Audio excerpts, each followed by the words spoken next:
What is up? How is it going, you lovely, lovely people? Today I'm doing something completely different. The camera's out of my hands, mounted on my window with my suction mount because I don't have a tripod. So this works perfectly fine.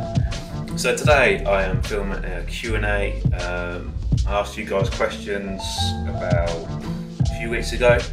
I asked 4 questions, I have to say. And yeah, I've got some through, so I'm going to go through them all, and I'll try and keep this as short as possible. Some of my answers might be very long, but it's just like how in detail I like to go with things, just so you get a proper answer. The first question on Twitter from Josiah is, are you going to stop travelling at some point? At this point in my life I can say no, but I know in reality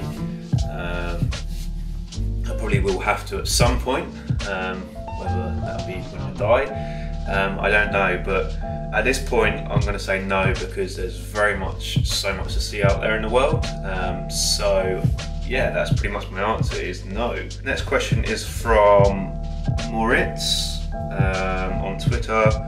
How long did it take to prepare before leaving home? It took me a year. Well, kind of took me a year to prepare. It was September 2013. I decided that's it, I'm going travelling, that is it. So, and then I saved up for a year, and I left the 30th of August 2014. So I only done about maybe 1 or 2 months worth of planning. The rest of the time it was just saving money. So yeah, a couple of months of planning with a year's worth of saving. Next question is from Nalbis on Twitter. What life lessons have you learned during your journey, besides my outro quote? Life lessons, that's a hard one. I already knew that the world was a big place and there was so much diversity and stuff like that, and I've always been in the same sort of mindset throughout my life. So travelling hasn't really changed me at all. Different people get different things out of travelling. Obviously I'm here to see and experience new things and stuff like that, so that's why I'm travelling around. I'm not necessarily travelling around to find myself, that some people do, because I kind of already knew who I was. You know, I was 25 when I left. I had a pretty good idea of where my life was going and what I wanted to do with my life.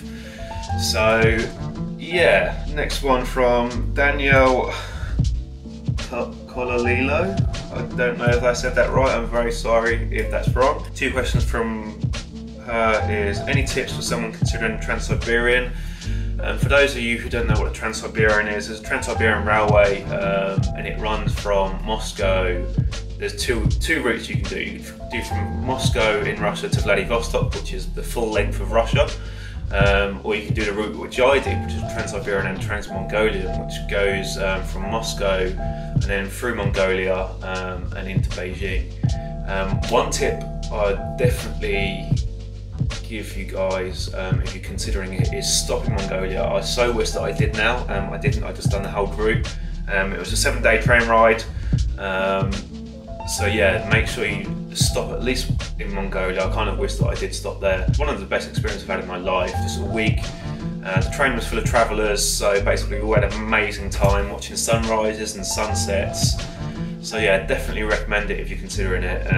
And it costs about the same price as a plane ticket for that journey. I did do a vlog on it if you want to go and watch it. One of my early vlogs is the Trans-Siberian, so yeah, check it out guys. The next question from Danielle is also, where is your ultimate travel destination? That's a very hard question to answer, because there are so many places that I want to go to. I think maybe my ultimate travel destination would be Antarctica, just mainly because very few people go there, because 1, it's so expensive, and 2, it's so desolate. Met Shane here in Perth, and he's actually worked down. He's had the amazing opportunity to go and work down there, and he's made me very jealous with his stories and stuff like that. So yeah, that's definitely my ultimate travel destination. Okay, so next question is from Neil Dennis, a good friend of mine from back home, a great musician, on Twitter, and he asked, man had fire, now man has torch. So what are the merits of candles in the modern world? Well, candles, well, you get the scented candles, they kind of smell good. And yeah, that's about their only use now, is scented candles, and obviously for birthdays. on cakes. Okay, so next on Facebook we have Scott, great guy who I met here in Perth. First question is, what made me decide to travel the earth? My original inspiration for travelling was from a TV show back in the UK called A Long Way Round, where Ewan McGregor and Charlie Boorman ride around the world. And the views that they saw was absolutely amazing. It just got travel into me from the start. My dad's done quite a lot of travelling through work, so that's kind of hearing where he's been and stuff like that has kind of inspired me a little bit as well. But yeah, and then it kind of got to a point in my job where I was going nowhere. I'd reached pretty much as high as I could go, and I was like, I need more in life. So yeah, I decided that's it. I'm going travelling, I'm going to see the world, I'm going to experience what the world has to offer. Next question from Scott is your pros and cons about your time in Perth. Okay, we'll start with the cons. Public transport here in Perth is terrible, and what else? Also internet. Internet here is very bad, especially for me, because I'm uploading vlogs and stuff like that. The internet's quite slow here. But I think that's an Australia-wide problem as opposed to just Perth. Pros, I've met some amazing people here. I really have, through YouTube and just in the hostel as well. I've met some amazing people. Perth's a brilliant tiny little city. It's nice and chilled, so that's what I really like about Perth. And yeah, the beaches and the sunsets here are amazing. It's over the ocean.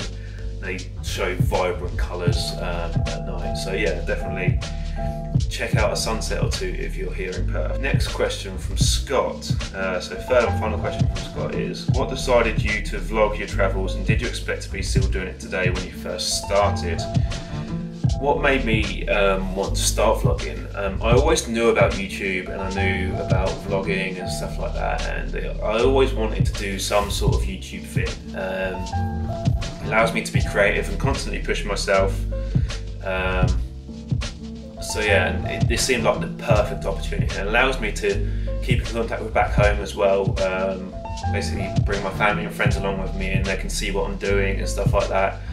And yeah, I think it's a really good way just to document my travels. Did I think I would still be doing it now? When I left, I kind of hoped that I would. I kind of hoped that I would be doing it forever, for as long as I'm doing stuff interesting and stuff like that. I knew that when I got to Australia, it was going to slow down because of work. Obviously, I'm not going to record during the week. Next question is from Luke on Facebook. Is your middle name Mo? No. Okay, another question from Luke. Do you miss home, family and friends? Do I miss home? Well, it depends what you class as home, because I don't really see myself as having a home now. Being a traveller, because I'm constantly moving, I pretty much feel at home wherever I am. My closest thing that I've got to a home is my backpack, so but I definitely miss my family and friends. That's the only thing that I actually miss about the UK is the people.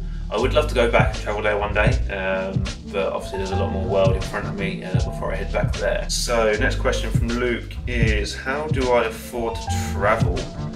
Okay, so like I said before, I saved up for a year. That gave me enough to do all of Asia and then a couple of weeks in Australia, just to have a quick chill out in Australia. And then I still had quite a lot of savings left, but I ended up buying a car with those. And then I started working, and I've been working here in Australia for 6 months now. That's given me enough savings to do. I'm now driving up to Darwin and going to Indonesia as well before going back to Australia to look for some work again. So basically it's work.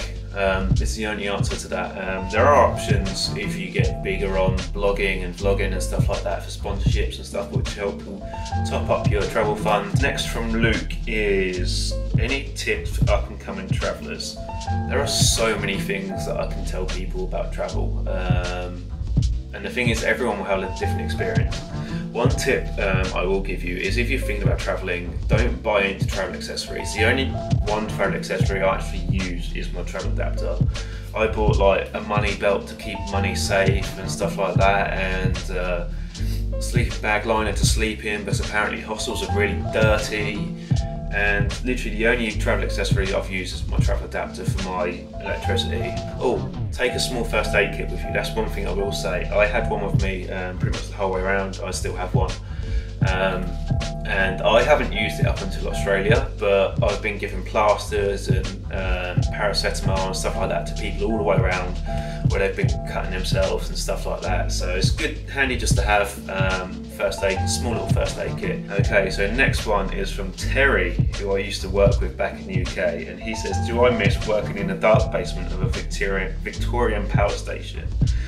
To give this some context, I used to work for a BMW motorcycle dealership back in the UK, and the building that we were in was an old Victorian power station. Basically, the workshop was down the bottom, basically in the basement, and the sales floor was above. So I don't miss working there. I did really enjoy what I did. I miss the people. But that's pretty much all I'll ever miss is people and like experiences. Next is from Tay. Is lovely my favourite word? It's probably quite up there. Lovely. I don't really have a favourite word, but it's a word that I use very much to describe a lot of things, because a lot of things in the world are lovely. Next from Taylor is, what's been my favourite memory in Australia so far? That's a hard one because I have so many memories that I've built here. My favourite thing about Australia so far is meeting the people here. I've made some amazing friends here and it makes me very sad to move on. Final question on Facebook is from Abathen, I think that's how you say your name. And this isn't actually asked as a question, but it's under where I asked for questions for a Q&A. So I'll kind of answer it as a question. Went to China, Abathen says, went to China recently in May 2015. What's your China vlogs in advices, guidance and tips? So any guidance and tips on China, I'll give a few. One is plan. If you don't speak Mandarin, definitely planning is key for China, because you'll find it very hard to find anyone who actually speaks English or any other language apart from Mandarin. You have to research down to every detail, like train times, train numbers, what time the train will get to your stop, because I had a couple of times where the attendant took my ticket off me and they showed me what stop to get off at, but there was a few times where they didn't, and I basically guessed by just the time that the train stopped that it was the right station. And that is the final question. So thank you very much guys for watching. Hopefully it hasn't been too long for you guys. And yeah, by now this will probably be about week 2 of my road trips. I'm not quite sure how far up we'll be. Probably most of the way up the west coast.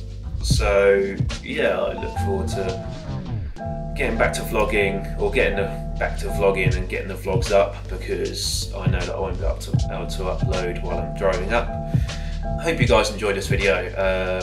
Like I said, it's not my normal type of thing, so please excuse anything that might not be up to standard as a normal sit-down video, sit-down vlog. But yeah, I hope this has given you a little bit of an eye-opener as to what about me, and maybe I'll do some more Q&As with you guys like this. And yeah, remember guys, always be kind to strangers, because you never know when you need to be one yourself. Catch you later guys. What is up? How's it going, you lovely, lovely people? Today I have a very different video for you. It's not a vlog. It is, I'm going to run through all the tech that I take with me as a travel vlogger, which has grown over the time, and I've had one camera fail on me.